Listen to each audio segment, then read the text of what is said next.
Aborder avec vous le chapitre 4 du livre de Néhémie. Donc, je ne sais pas si vous êtes comme moi, mais plus nous avançons dans notre étude, et plus Néhémie, ce personnage extraordinaire, m'impressionne. Quel homme! On a vu jusqu'ici, on a vu son courage, on a vu sa détermination, on a vu aussi sa foi et surtout sa passion. Néhémie est un homme de caractère et de vision. Il a les yeux au ciel, c'est vrai, mais il a les pieds aussi bien campés par terre. Bon, nous avons vu lors de notre dernière rencontre que que du plus grand au plus petit, tout le monde était à l'ouvrage.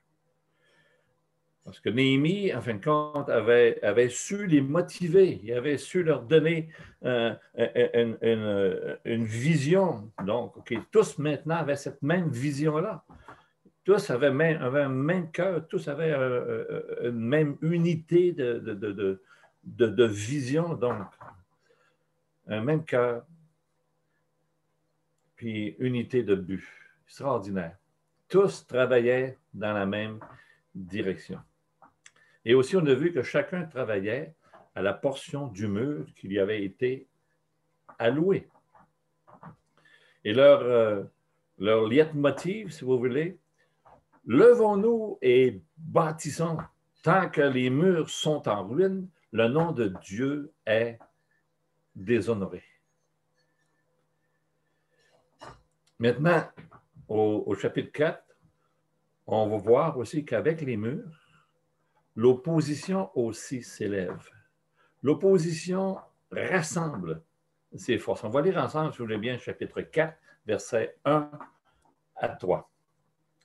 Donc, Néhémie, chapitre 4, versets 1 à 3. Lorsque Sanballat apprit que nous rebâtissions les murs, il fut en colère et très irrité. Il se moqua des Juifs et dit devant ses frères et devant les soldats de Samarie, « À quoi travaillent ces Juifs impuissants? Les laissera-t-on faire? Sacrifieront-ils, vont-ils achever? Redonneront-ils vie à des pierres ensevelies sous des monceaux de poussière et consumées par le feu? » Tobija l'ammonite était à côté de lui et il dit, « Qu'ils bâtissent seulement. Si un renard s'élance, il renversera leurs murailles de pierre. » Cette opposition-là n'est pas seulement méprisante, elle est aussi puissante. On va lire au verset 7 et 8. Mais Sanballat, Tobija, les Arabes, les Ammonites et les Asdoniens furent très irrités en apprenant que les réparations des murs avançaient et que les brèches commençaient à se fermer. Ils se liguèrent tous ensemble pour venir attaquer Jérusalem et lui causer du dommage.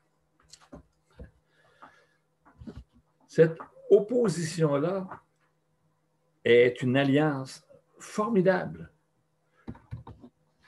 Ça comprend l'armée samaritaine, ça comprend les Arabes, ça comprend les Ammonites, les Asdoniens, ou si vous voulez, les Philippiens. Et ce qui est intéressant à s'y remarquer, et c'est étrange, des peuples normalement ennemis s'unissent ensemble pour attaquer les Juifs occupés à relever leurs murs et ainsi enlever l'opprobre, le déshonneur qui pesait sur eux. D'ennemis mutuels qu'ils étaient, ils deviennent des amis dans leur effort pour contrer et empêcher l'œuvre de Dieu de s'accomplir. Et si vous vous souvenez, rappelez-vous, on a vu la même chose arriver à Jésus. Vous vous souvenez de Pilate et Hérode? Hein? D'adversaires qu'ils étaient, ils devinrent amis. Ils devinrent amis et se liguèrent contre Jésus lors de son procès. On va voir ça dans Luc, chapitre 23.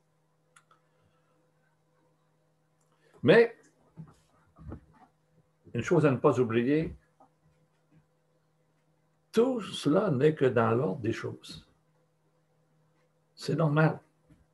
C'est normal parce que dès que quelqu'un se lève pour le Seigneur, dès que quelqu'un se lève pour bâtir quelque chose pour le Seigneur, vous pouvez être certain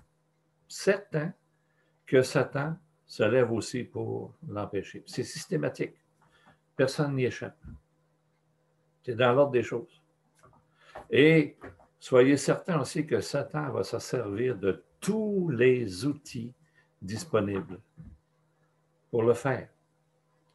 Ça peut être les médias modernes comme la télé, la radio, le monde de l'informatique, l'éducation, la religion, la politique. Tout le monde moderne se lève. Et n'oublions pas non plus nos familles, nos amis, nos confrères de travail. Toutes les forces de la civilisation moderne se lèvent. C'est normal. C'est normal. Satan n'est-il pas le Dieu de ce siècle?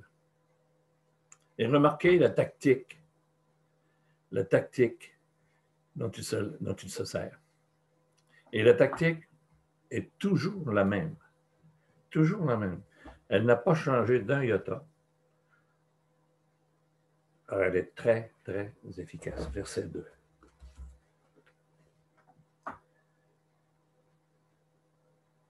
Il se moqua des Juifs. Il se moqua des Juifs.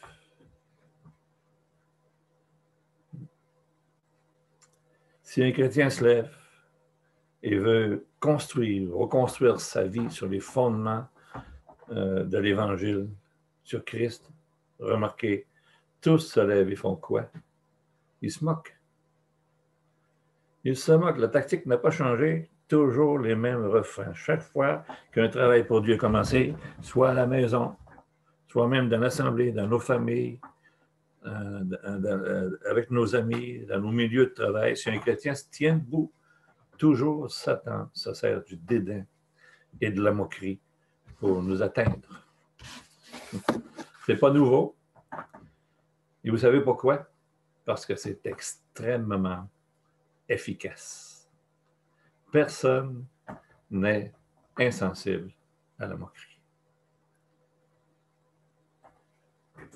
Je crois même qu'une des plus grandes victoires de Satan arrive quand, avec seulement un peu de sarcasme, un peu de dérision, quelques moqueries, il réussit à nous décourager ou encore à nous paralyser,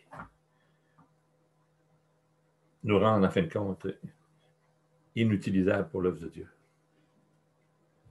Mais ici, remarquons comment Néhémie vint et l'emporte sur cette tactique de l'ennemi. Versets 4 à 6.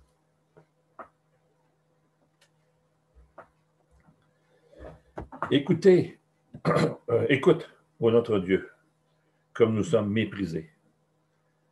Fais retomber leur insulte sur leur tête et livre-les au pillage sur une terre où ils soient captifs. Ne pardonne pas leurs iniquités et que leurs péchés ne soient pas effacés de devant toi, car ils ont vous offensé, ceux qui bâtissent. Nous rebâtîmes la muraille qui fut partout achevée jusqu'à la moitié de sa hauteur, et le peuple prit à cœur ce travail.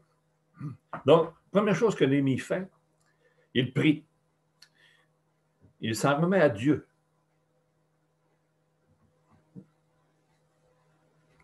Et ensuite, verset 6, nous rebâtîmes la muraille qui fut partout achevée jusqu'à la moitié de sa hauteur. Quelle belle déclaration ici de Néhémie. Voilà, il les a quoi? Tout simplement ignorés et a continué le travail. Il aurait pu, bien sûr, répondre à leurs insultes par d'autres insultes. Ouais.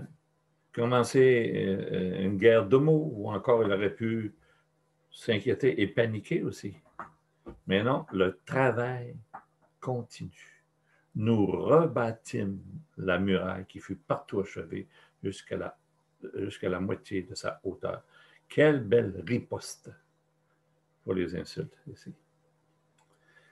Je pense que nous avons ici un excellent exemple de comment nous devons agir, frères et sœurs. Laissons le jugement à Dieu.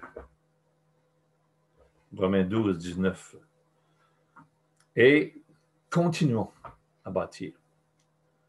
Laissons le jugement à Dieu et nous continuons d'aller de l'avant. Continuons à regarder en avant et non pas en arrière. Regardons en avant, continuons et bâtissons, construisons.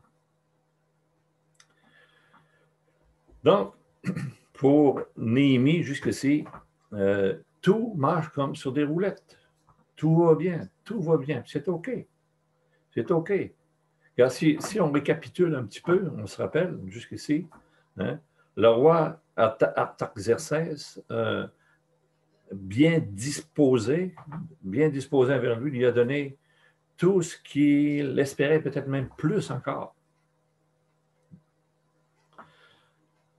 Alors Néhémie, animé d'un grand zèle, arrive à Jérusalem, hein, examine le travail, planifie, fait sûrement des plans de travail. Il aussi réussit à encourager le peuple et s'entourer d'une armée de travailleurs prêts à travailler jour et nuit à la reconstruction des murs. Donc, tout va bien pour Néhémie. Donc, les menaces de Sanballat et de son gang ne les branlent pas vraiment. Les travaux avancent comme il les a projetés. Tout va bien dans le meilleur des mondes. Mais l'ennemi est rusé. L'ennemi n'a pas dit son dernier mot. Il accentue la pression et passe maintenant aux choses sérieuses, aux véritables menaces, versets 7 et 8, qu'on a lu tout à l'heure. Mais Sanballat, Tobija, les Arabes, les Ammonites, les Asdoniens furent très irrités en apprenant que la réparation des murs avançait et que les brèches commençaient à se fermer. Ils se liguèrent tous ensemble pour venir attaquer Jérusalem et lui causer des dommages. Oh, ça commence à devenir très sérieux. Des moqueries, on passe maintenant au coup. Mais encore là, Néhémie tient bon. Néhémie tient bon. Le peuple à la tête à l'ouvrage, on a vu chapitre 6, au verset 6, pardon. Le peuple à la tête à l'ouvrage, le cœur à la prière, et Néhémie est vigilant.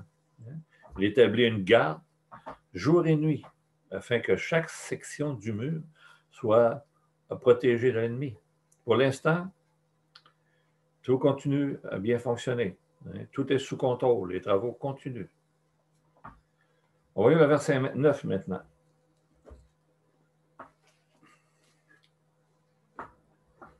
Nous priâmes notre Dieu et nous établîmes une garde jour et nuit pour nous défendre contre leurs attaques. Cependant, verset 10, excusez-moi. Cependant, Judas disait, les forces manquent à ceux qui portent les fardeaux et les décombres sont considérables. Nous ne pourrons pas bâtir la muraille. Donc ici, Néhémie fait face à une grave menace. Une grave menace pointe à l'horizon. Une menace qui pourrait très bien anéantir tout le travail accompli et arrêter complètement les travaux. Vous savez, frères et sœurs, c'est ici une grande vérité, c'est très important. Dans tout travail pour Dieu, on retrouve toujours deux ennemis. Le premier est un ennemi externe et pas beaucoup dangereux. Et l'autre, par contre, l'ennemi interne est beaucoup plus dangereux. Donc, on voit dans Sanballat et Tobija et sa gang ici un problème externe.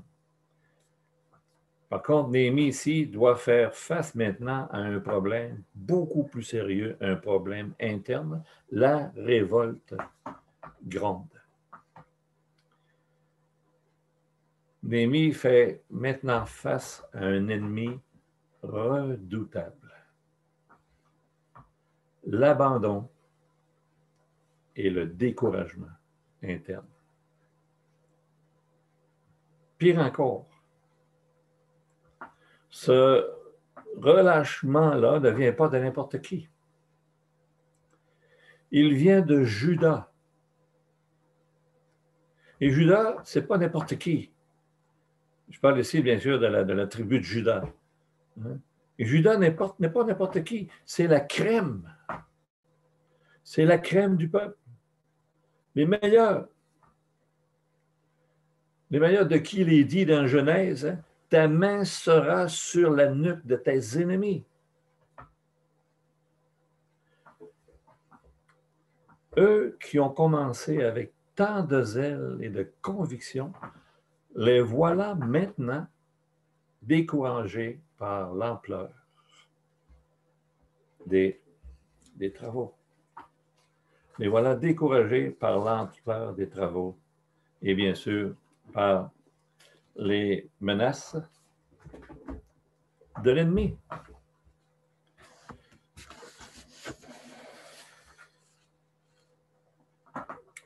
C'est vrai, n'oublions pas que le travail est immense. Le travail est gigantesque. Le roi Nebuchadnezzar a fait un travail de destruction impressionnant. Donc,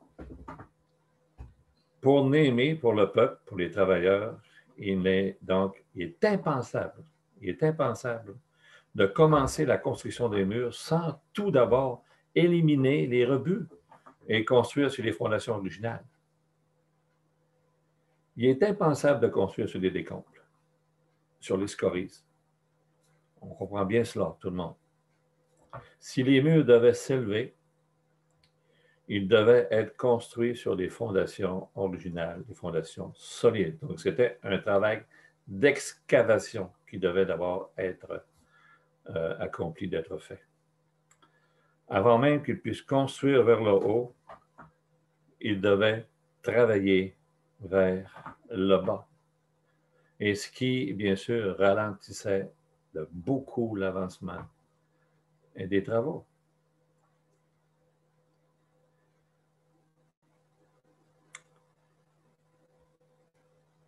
C'était sûrement extrêmement décourageant.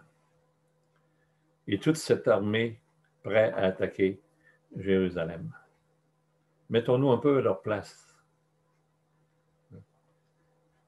Le travail commencé par Néhémie était d'une ampleur gigantesque.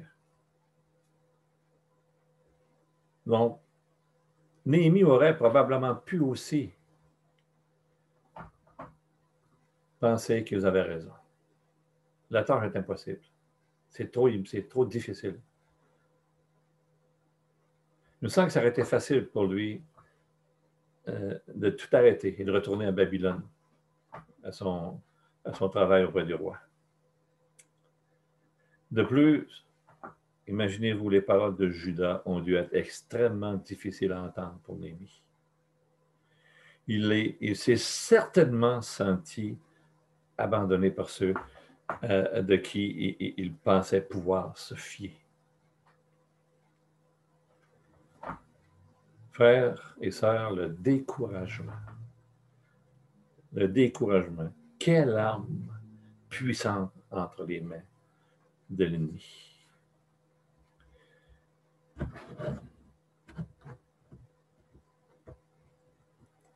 Surtout quand c'est la crème qui menace d'abandonner. C'est vraiment pas évident ici. Même la crème, les meilleurs, pensent d'abandonner.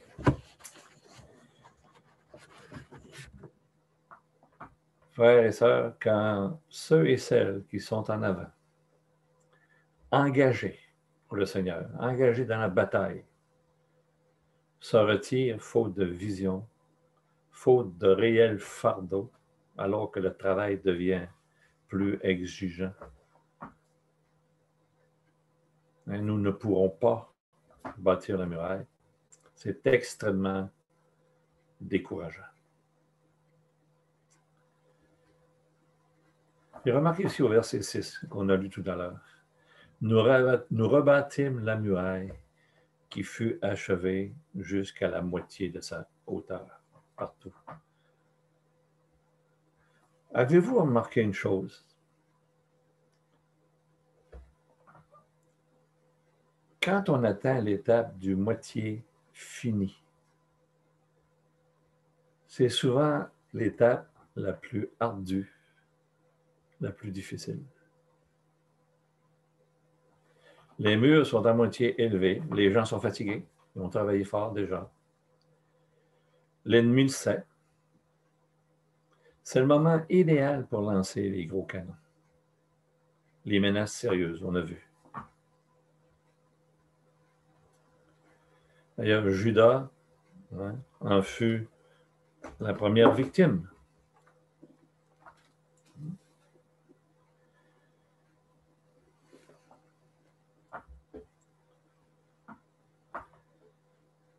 Frères et sœurs, c'est la même chose pour nous, les chrétiens. Souvenez-vous, regardons un peu en arrière, nos vies chrétiennes, les plus vieux. Regardons un peu en arrière. Au début, souvenez-vous, combien on était zélés, enthousiastes. Rien ne pouvait nous atteindre, rien. Ni les sarcasmes, ni même les attaques personnelles. On était tout feu, tout flamme pour la cause. Et je sais de quoi je parle. J'étais là avec vous autres, avec les plus vieux. Souvenez-vous des temps extraordinaires, le feu qui brûlait dans nos cœurs. Plein de zèle. Le déblayage, le travail de déblayage dans nos vies allait à vive allure.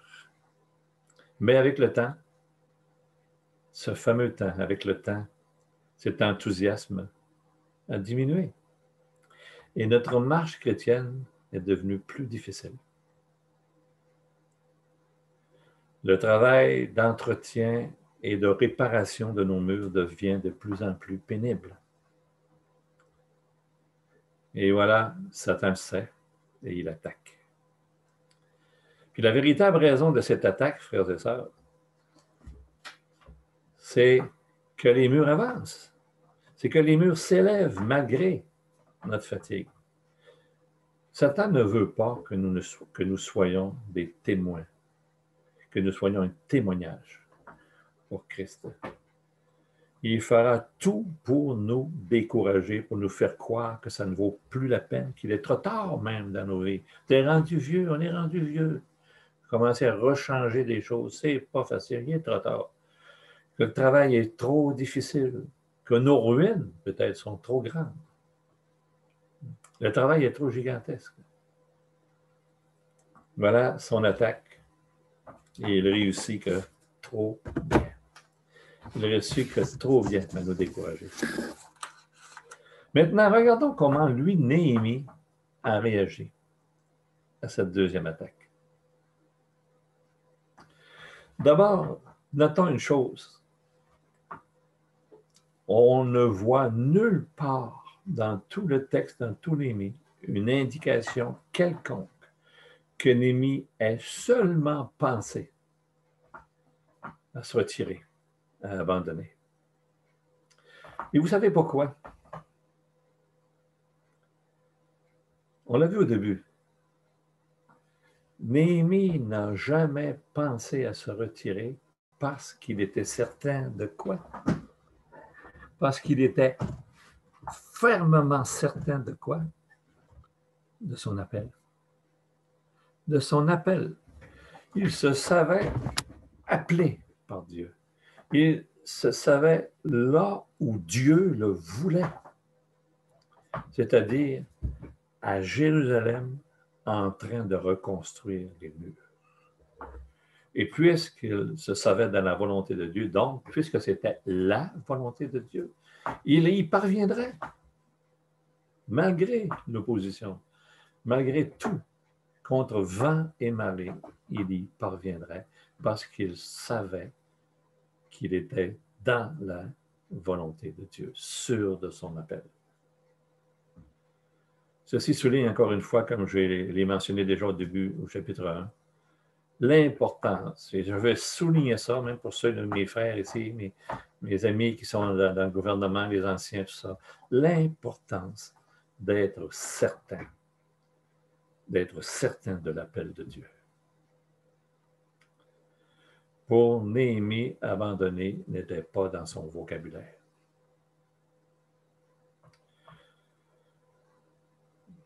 OK, on va revenir à notre texte maintenant.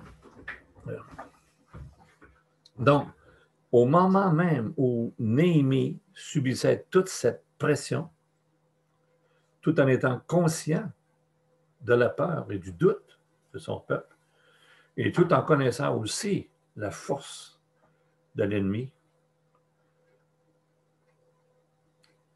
le verset 14 nous dit, on va lire ensemble. Je regardai, et m'étant levé, je dis aux grands, aux magistrats et au reste du peuple, ne les craignez pas, souvenez-vous du Seigneur, grand et redoutable, et combattez, construisez pour vos frères, pour vos fils, vos filles, pour vos femmes et pour vos maisons. Je regardais et souvenez-vous du Seigneur grand et redoutable. Néhémie n'était pas aveugle, insensible. Néhémie était extrêmement conscient de tout ce problème-là, de l'ampleur des travaux, de la menace des ennemis. Mais nullement découragé. Souvenez-vous du Seigneur grand et redoutable. Et construisons. Construisons. Frères et sœurs, quand les temps deviennent difficiles, quand le travail de reconstruction nous effraie, avons-nous appris à faire de même, à regarder au Seigneur grand et redoutable? J'aimerais lire avec vous dans un passage dans 2 Chroniques, chapitre 20, verset 12. 2 Chroniques, chapitre 20 et verset 12.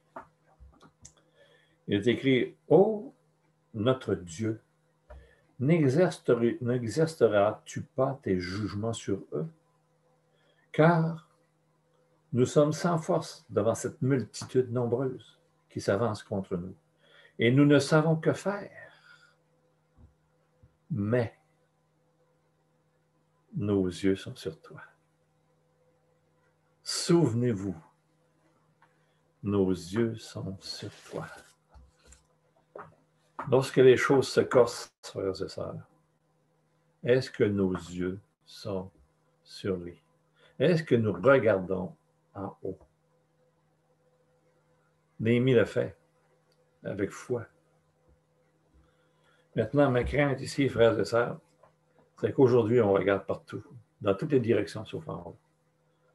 On cherche toutes sortes de manières de s'en sortir, sauf regarder en haut, à lui, à notre Dieu grand et redoutable. Néhémie leur dit, souvenez-vous du Seigneur, souvenez-vous que vous êtes dans sa volonté à reconstruire les murs. en ruine. Souvenez-vous et combattez. Combattez pour vos frères. Combattez pour vos fils, nos enfants. Combattons pour nos filles, nos femmes, notre maisonnée, notre maison. Combattons pour l'Église, pour nos frères et sœurs, notre témoignage collectif. Combattons pour le Seigneur.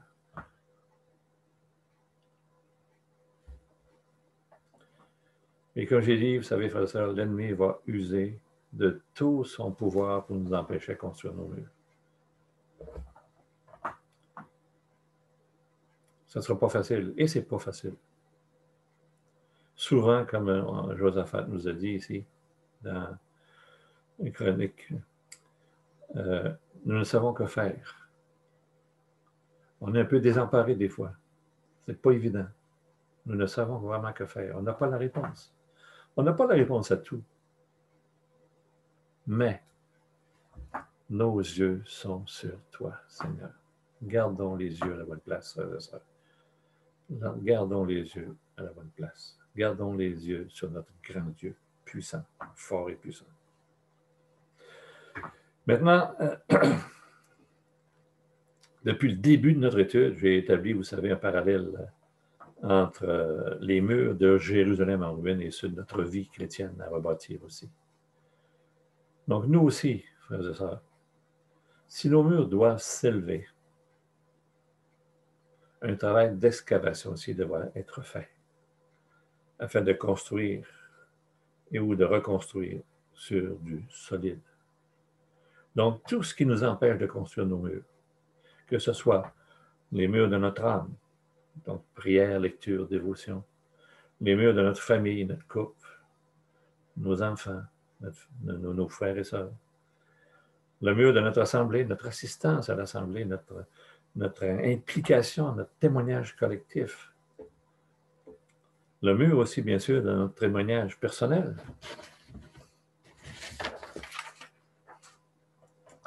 Tout ce qui nous empêche de reconstruire nos murs doit être éliminé. Tout comme on a vu avec Néhémie, toutes les scories, toute la poussière, les rebuts doivent être enlevés pour dévoiler la fondation, la base solide. Donc, tout ce qui nous empêche doit être éliminé, que ce soit notre orgueil, notre manque de foi, nos désirs mondains, notre mauvais caractère, notre égoïsme. Tout doit être éliminé. Tout ce qui n'est que détritus et décombres doit être éliminé. La fondation de nos murs doit être mise à nu. Et cette fondation, frères et sœurs, vous savez c'est qui? C'est le Seigneur Jésus-Christ. Donc, première chose à nous assurer, c'est simple, vous allez me dire. Assurons-nous, premièrement, que la fondation sur laquelle nous nous tenons soit la bonne. Et la seule bonne fondation, c'est Jésus-Christ. Et Jésus-Christ seul. Et souvenons-nous aussi, comme nous dit 2 Corinthiens, nous sommes ouvriers avec Dieu. Donc, nous devons construire avec lui sur ce précieux fondement qu'il a établi pour nous. Nous devons construire sur ce fondement avec de l'or, avec de l'argent, avec des pierres précieuses. Et tout ce qui n'est que bois, foin ou chaume doit être enlevé, éliminé. Quel que soit le péché qui nous empêche de reconstruire, frères et sœurs, souvenons-nous que notre Seigneur Jésus-Christ l'a vaincu une fois pour toutes à la croix. Confessons donc avec des cœurs sincères et soyons assurés de son pardon et marchons et construisons le temple que nous sommes, en fin de compte, à la hauteur de notre vocation, avec toute sa force et sa puissance. Donc, je vais terminer ici avec un mot de prière. Seigneur, notre grand Dieu, tu regardes, tu nous vois, tu nous connais, Tu connais nos cœurs, tu sondes nos cœurs, Seigneur, nos pensées. Et ce matin, Père, on prie, on se place devant toi, Seigneur, avec notre réalité, avec notre assemblée, avec nos vies personnelles.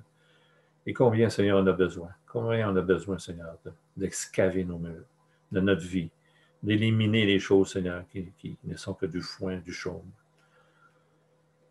du bois.